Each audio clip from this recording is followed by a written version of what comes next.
Hello, and welcome to another video where I talk about how we generate ideas.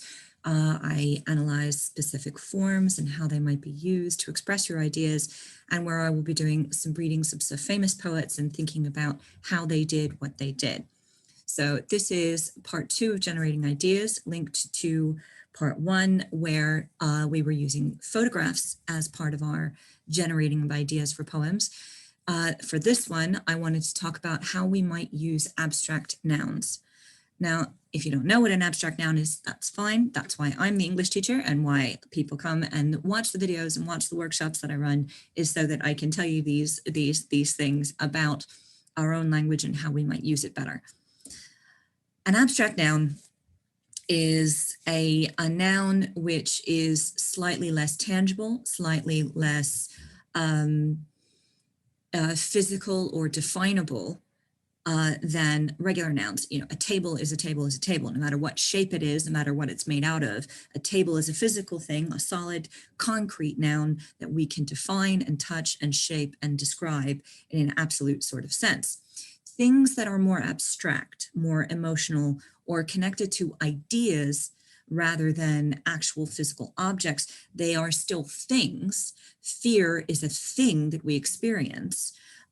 Goodness is a thing which we can observe, but it's not really definable as such. So goodness, as our example, can mean many different things.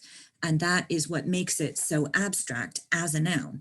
You could have goodness as it relates to people. And you could write a poem about somebody that you honor, somebody that you treasure, somebody that you think of as a beautiful personality, somebody that exemplifies the goodness of humanity, and you are trying to honor it or create an ode for it, something that lets them know how good and how great they are to you, using that kind of abstract noun. Equally, places have a goodness to them, a home or a vacation or a house of worship, or anything that is a place which kind of defines goodness for you, or the way that you feel is good when you are in that place. So there are many different ways of doing it. Good moments, happy moments, a birthday, a celebration, an arrival, a departure. These moments can also be good. And I have to say, there are many different ways of using this abstract noun to define moments, or using this abstract noun to springboard off of writing. So things like good values. Now, good values could be moral values, ethical values, or they could be emotional values or monetary values, or the worth of a product that you've purchased values. Values itself is equally ambiguous and equally abstract. So one abstract noun leads on to another, in those indefinable things that we poets try to put into our writing. Ideas, achievements, foods, theories, deals. Being defeated can also be good. You have defeated evil. If you have defeated the villain, if you have defeated what was bad in what was going on, that can be considered goodness. Whether or not a memory represents goodness, whether or not a joke, a good comeback, represents goodness. So there's many ways of looking at abstract nouns and the connotations which they create. For example, a hope as a kind of a new abstract noun for us to be working with. Connotations are extra meaning that we add to words.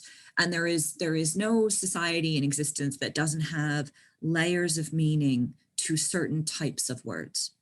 Abstract nouns and emotional language, emotive language, tend to lend themselves to more connotations than others. As previously stated, a table is a table. You sit at it, you lean on it, you use it, you construct things on it, but a table is still a table. It is a purposeful piece of furniture for whatever purpose you happen to be using it. However, we have connotations for table that go beyond that. Tabling the discussion is a connotation used in English to say that you wish to put off discussing that topic until later. Now, the connotations that we add to abstract nouns tend to be more connected with hope or tend to be more connected with emotions or our interpretations of the ethical, emotional repercussions of something. But a connotation is extra meanings that we add based on an idiom that has been created by the language of the culture itself and its own values and ideas about what's important, what's valued, social norms. My teenage students are using grass and snake in a social norm way that is completely different than the dictionary definition of the amphibian or the plant that grows on the ground. They refer to the social norm of somebody being a grass or somebody being a snake as someone who is told a secret that they shouldn't do, specifically told a secret that they shouldn't do to someone who would get their friend in trouble. Now, that social norm has changed the definition of those words used in that context. What we value does change the connotation of a word. Now, hope is usually seen as something that is positive, but not all connotations are universal. Not all abstract nouns are universal. What can be a symbol of hope to one culture, what can be a symbol of hope within a cultural and spiritual context, can be the symbol of a hated symbol of oppression in a completely different culture.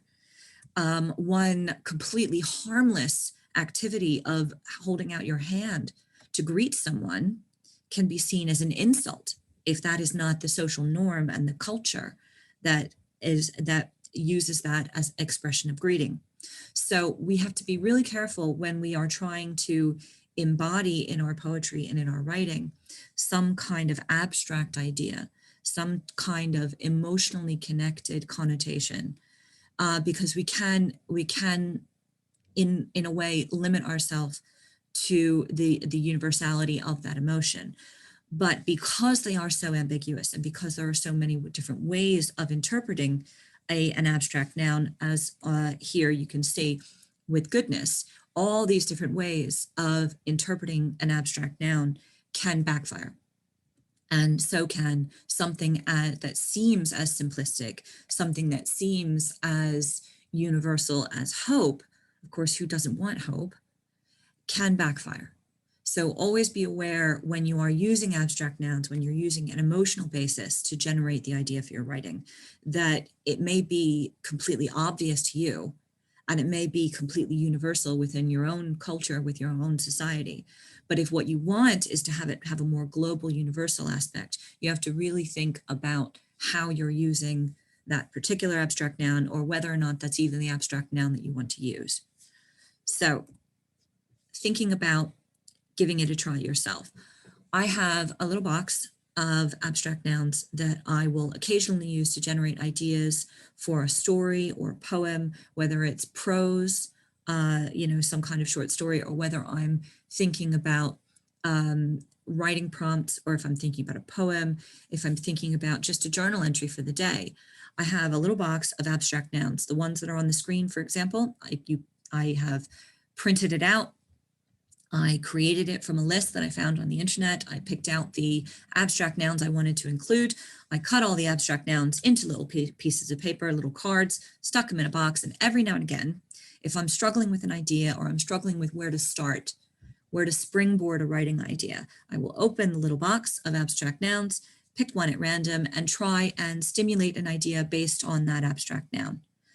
Whether it is courage, different kinds of courage, different kinds of responses to courage, whether it's a quiet courage of a mother who stands there and lets her child cry on her shoulder because she can't do anything else, whether it is the courage of the police officer or fireman running into a building to save someone's life, whether it is the courage of the small child standing up to the bully in the schoolyard because the person that is being bullied can't stand up for themselves, whether it is a politician who stands there and declares loudly, no, you cannot do this, we will not have this anymore.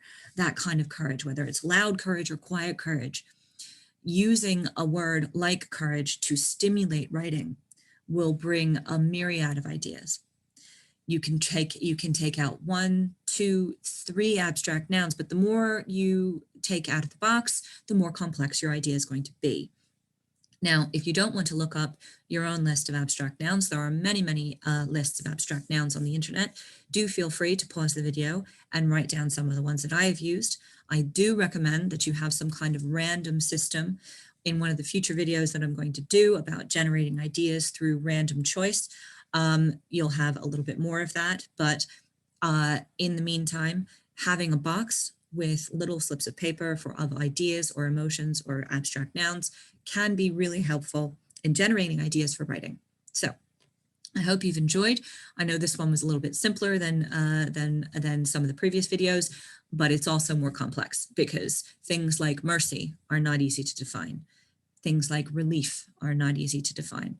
I wish you luck in generating ideas for your own writing, and I look forward to sharing more things with you as we go on.